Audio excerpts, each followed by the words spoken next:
Welcome to Renuka vlogs. எல்லாருக்கும் வணக்கங்க. ஒரு மதியம் ஒரு 3 மணிலேருந்து ஒரு 2 நாள் ஒர்க்ஸ் வந்து பெருசாக நாங்கள் என்ன பண்ணுறோம் தோட்டத்தில் அப்படிங்கிறது தாங்க ஒரு வீடியோவாக வந்து போட்டிருக்கேன். வாங்க வீடியோவை பார்க்கலாம். ஃபஸ்ட்டு வந்து ஒரு 3 மணி போல் கண்ணுக்குட்டி அழைச்சிட்டு போயிட்டு தண்ணி குடிக்க வச்சுட்டு அப்படியே கொண்டு போயிட்டு காட்டில் கட்டிட்டு அதுக்கப்புறம் வந்து நானம்மாவும் விதை நடலாம் அப்படின்ட்டு போகிறோங்க. களை வெட்டி விட்டு கட்டக்காட்டில் ஒரு சரவில் வந்து கொஞ்சம் சோளமே வந்து முளைக்கலைங்க. அப்புறம் வந்து அதில் வந்து கீரை விதை போட்டு விட்டுலாம். அப்புறம் சைட்லலாம் வந்து பீக்க விதை நட்டு விட்டுலாம். ஃபஸ்ட்டு போய் களை வெட்டலாம் பில்லாக இருக்குது அப்படின்னு சொல்லிட்டு அம்மா வந்து என்னை அழைச்சிட்டு போனாங்க. இந்த மாதிரி விதை நடுறதுன்னா அம்மா வந்து என்னை ஹெல்ப் வச்சுக்கோங்க. ஏதாவது 1-2 களை வெட்டணும், விதை நடணும், அந்த மாதிரினா அம்மா வந்து ஹெல்ப் வச்சுக்கோங்க. இந்த மாதிரி வந்து வெங்காயக்காடு பில்லு பிடுங்கணும், அந்த மாதிரி பெரிய பெரிய வேலைன்னா 2 ஆள் வேலைக்கு எப்பயுமே வந்து தோட்டத்துக்குன்னு எங்கள் தோட்டத்துக்குன்னு வரவங்க இருக்காங்க, அவங்கள கூப்பிட்டுப்பாங்க. எல்லாத்தையும் இந்த மாதிரி பேசுவேன். அதுதான் கொண்டு போய் விடலாங்கிற ஒரு பிடிக்கிறீங்களா பிடிக்க மாட்டேங்கிறீங்களே. போடி தங்கம், அண்ணன் நட போட்டு போவாத, சீக்கிரமா போ.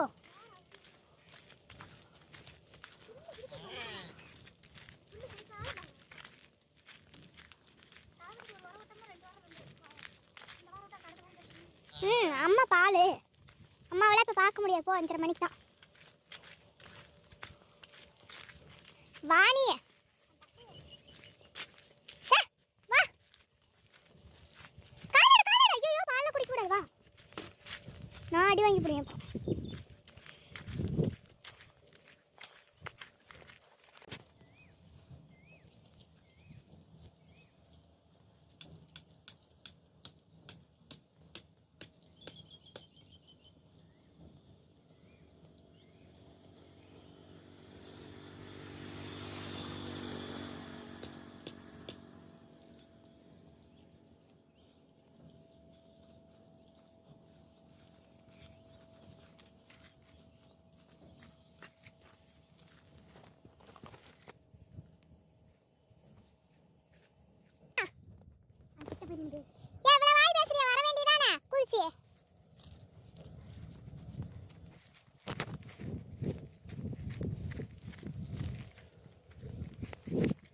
கிராம பயலுக்கு வர வர ரொம்ப கொழுப்பு அதிகமாக போயிடுச்சுங்க. எங்கேயோ எங்கள் அப்பா போகும்போது வெளியே போயிருப்பான் போல, நல்லா ஊர் சுற்றிட்டு வந்துட்டு இப்போ வந்து கேட்டுக்கிட்ட நின்றுட்டு எங்களை பார்த்துட்டு கத்திட்டு இருக்கான், திறந்து விட்றேன்னு சொல்லி. எங்கே போய் ஊர் சுற்றிட்டு வர? நீ தான் வெளில விட்டே 4 சாத்து சாத்தணும், ரோட்டில் விட்டே 4 அடி போட்டா எல்லாருக்கும் முன்னாடியோ நீ அடங்குவ. என் கேட்டு திறந்து தானே இருக்கு, அப்படியே நடிப்பு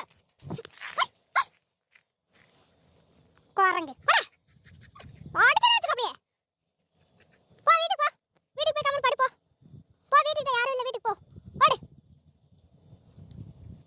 போ வீட்டுக்கு போ, நாங்கள் வரோம், போ, நாங்கள் வரோம், போ, அங்கே அம்மாலாம் அங்கே இல்லை, போ, எங்க ஏன் ஈஸியா எஸ்கேப் ஆவியே, அட்டங்காவே மாட்டிக்கிற நீ வர வர. மரத்துக்கடியில் கம்மல் பாடு, பாடுறா இல்லைனா கம்மல் பாடு, மரத்துக்கடியில் கம்மல் பாடு, கம்மல் பாடு, அப்படி பாடு, உட்கார், அப்படி உட்கார், உட்காரு, உட்கார், கம்மல் உட்கார், கம்மல் உட்காரி. சரி உட்காந்துக்கோங்க, நாங்கள் இங்கே போய் கீரை விதை போட்டு வரோம், அது வரைக்கும் கம்மல் உட்காந்துரு.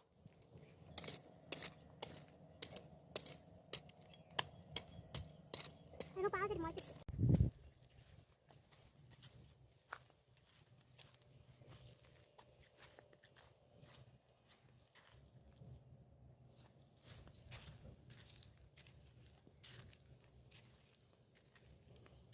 பீக்க விதெல்லாம் எல்லாம் முளைச்சிருச்சு மலை.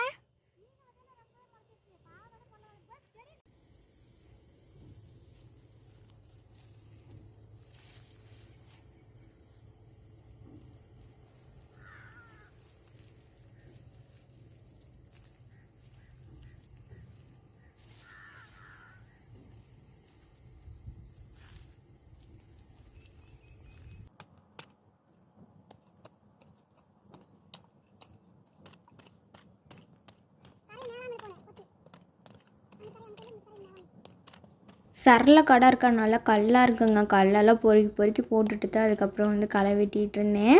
எங்கள் அம்மா கூடயே சேர்ந்து வெட்டிட்டு போகிறனால கொஞ்சம் கொஞ்சம் எங்கள் அம்மாவுக்கு எனக்கு ஃபைட்டிங் வந்துடும். நான் என்ன தெரியுமா பண்ணுவேன், எனக்கே தெரியாமல் என்னையே அறியாமல் கொண்டு போய் எங்கள் அம்மா வந்து வெட்டிகிட்டு இருந்தாங்கன்னா அவங்க கால்குள்ளே விட்டுட்டுலாம் போயிட்டு வெட்டிகிட்டு இருப்பேங்க. எங்கள் அம்மா அப்புறம் திட்ட ஆரம்பிச்சிருவாங்க. உன் இடத்துல இருக்கிற இடத்துல வெட்டி. நான் எப்படின்னா வந்து என் இடம் அவங்க இடம் அப்படிலாம் பார்க்க மாட்டேன். எங்கே கை எட்டுதோ அது வரைக்கும் வந்து களை வெட்டணும் அப்படின்ட்டு வெட்டுவேங்க.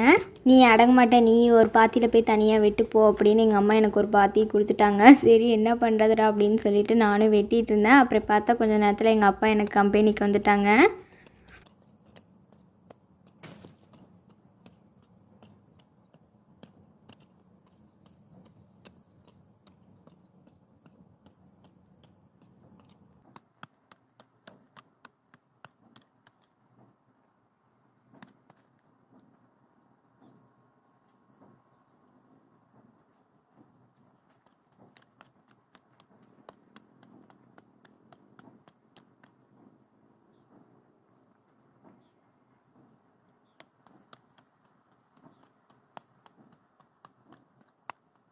கீரை விதை எப்பயுமே வந்து நம்ம மண்ணோட கலந்து கொஞ்சம் மணல் மாதிரி எடுத்து அதனோட கலந்து அப்படியே வந்து போடணுங்க. அப்போ தான் வந்து ஒரே சரி சமமாக வரும். இல்லைன்னா வந்து ஒரு இடத்துல நிறைய கீரை முறைக்கும், ஒரு இடத்துல இல்லாமல் கூட போகும் கீரை, அந்த மாதிரி கூட இருக்கும்.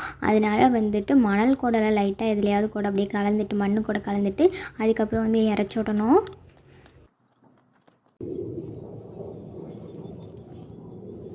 அப்புறம் விதை பீக்கு விதையெல்லாம் இருந்துச்சுங்க. அதெல்லாம் வந்து அம்மா ஓரத்தில் நட்டு விட்டுட்டு இருந்தாங்க. சரின்னு சொல்லிட்டு அப்படியே நட்டு முடிச்சுட்டு நாங்களும் வந்து வீட்டுக்கு கிளம்பலான்ட்டு கிளம்பிட்டோம். மணி வந்து 5:30 ஆயிடுச்சு.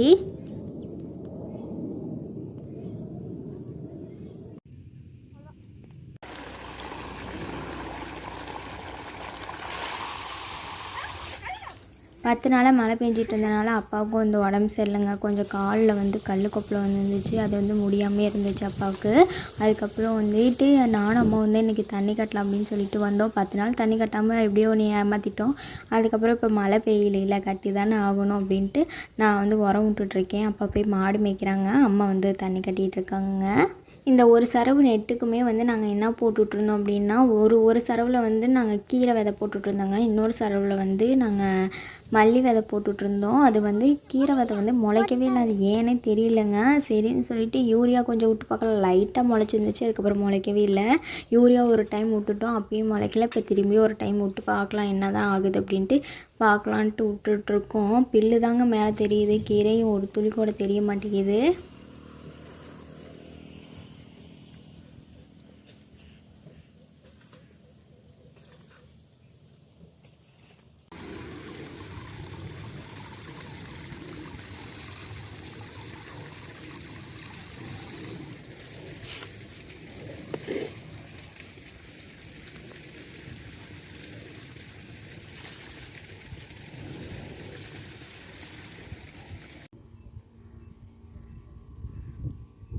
வெங்காயக்காட்டுக்கு நாங்கள் நோய்க்குன்னு எப்போ மருந்தடித்தோமோ அப்போலேருந்து மழை தாங்க. நோயும் போன மாதிரி தெரியல. சரி மழை பெஞ்சிட்ருக்கு, மழை நின்னதுக்கப்புறம் வந்து மருந்தடிச்சிக்கலாம் திரும்பி ஒரு தாட்டி அப்படின்ட்டோம். 10 நாளைக்கு மேலே ஆயிடுச்சு. அப்புறம் இப்போ தாங்க வந்துட்டு வெங்காயக்காட்டுக்கு மருந்து அடிக்கிறோம், நோவு மருந்து.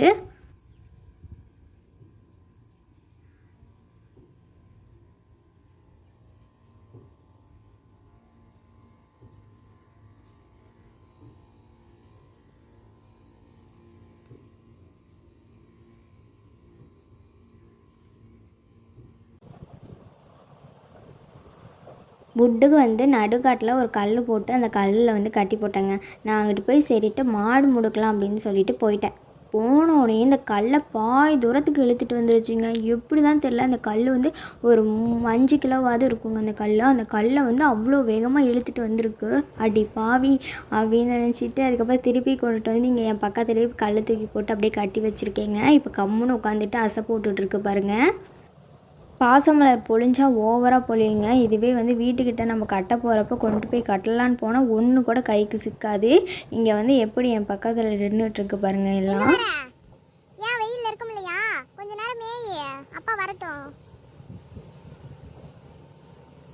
கம்மு நின்று இல்லைனா ஏறாவுடி.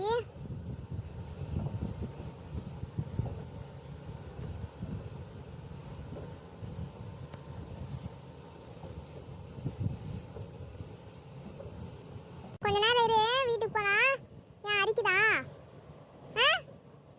மூஞ்சி அரிக்குதா? ரவுடி மூஞ்சி அரிக்குதாடி? என்ன செய்யுது உனக்கு?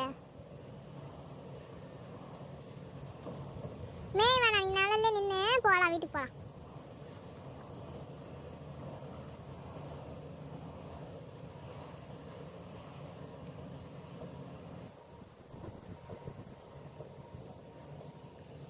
ஏய் ஏய்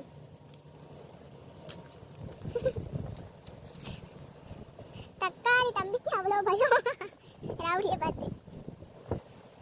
நீ ஏன் எந்திரிச்சிட்ட புட்டு? உட்காரு, உனக்கு தான் பயம் இருக்காதுல்ல, உட்காரு.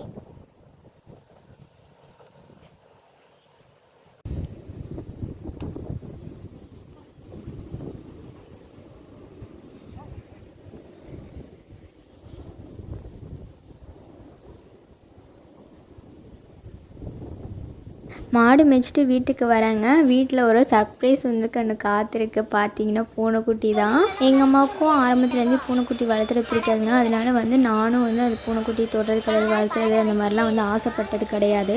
ஆனால் வந்து எங்கள் பெரியம்மா வீட்டிலலாம் இருக்கும்போது வந்து தொட்டு பார்ப்பேன். எங்கள் அக்காலாம் இருக்கும்போது வளர்த்திருக்கா அந்த பூனைக்குட்டியெல்லாம். இப்போ வந்து வெளியே கொஞ்சம் எலித்தொல் அதிகமாக இருக்கனால எங்கள் அம்மா சரி ஒரு பூனைக்குட்டி வாங்கி வளர்த்தலாம் அப்படின்னு சொல்லிட்டு சொல்லி வச்சுருந்தாங்க ஒருத்தவங்கள்ட்ட. அவங்க இப்போ தான் குட்டி போட்டு கண்ணு முழிச்சிருக்கு அப்படின்னு சொன்னாங்க. சரின்னு சொல்லிட்டு எங்கள் பாட்டிக்கிட்ட கொடுத்து அனுப்பிச்சி விட்டாங்க. அவங்க பேக்கில் கொண்டு வந்து அழகாக கொடுத்துருக்காங்க. இங்கே அப்படியே படுக்க வச்சுருக்காங்க அம்மா பால் ஊற்றி வச்சு. இது கொஞ்சம் பெருசாகிற வரைக்கும் பத்திரமா பார்த்துக்கணுங்க. எங்கள் ராமு பார்த்தா என்ன பண்ணுவான்னு தெரியலனா, எங்கள் ராமுனா வந்து அது வந்து எதிரியாக தாங்க நினைப்பான். அப்போ நம்மளுக்கு ஒன்று எதிரி வந்துருச்சு அப்படின்னு சொல்லிட்டு, ஏன்னா வந்து அவனுக்கு பால் ஊற்றாமல் இதுக்கு பால் ஊற்றி இதுக்கெல்லாம் பண்ணுறோமா, அவனுக்கு கொஞ்சம் அப்படியே வந்து கட்டுப்பாக இருக்கும். என்னடா நம்மளை ஏதோ ஒரு குடோனில் அடைச்சி போட்ட மாதிரி அடைச்சி போட்டாங்களே அப்படின்னு சுற்றி முற்றி பார்க்குதுங்க. அதுக்கு பயமாக இருக்குது. உள்ளுக்குள்ளெல்லாம் அதுக்கு அப்படியே நடுக்குது உடம்பு. அவங்க அம்மாவை காணும்னு தேடுதுங்க. நான் க்ளீஸ் மியாவ் மியாவ்னோடனே அப்படியே வந்து பார்க்குது அவங்க அம்மா வராங்களா அப்படின்ட்டு. பயமாக இருக்கா? இல்லையே 2 நாளைக்கு இதான் உன்னோட ரூம். பால் குடிச்சிட்டியா? குடிச்சிருக்க போல.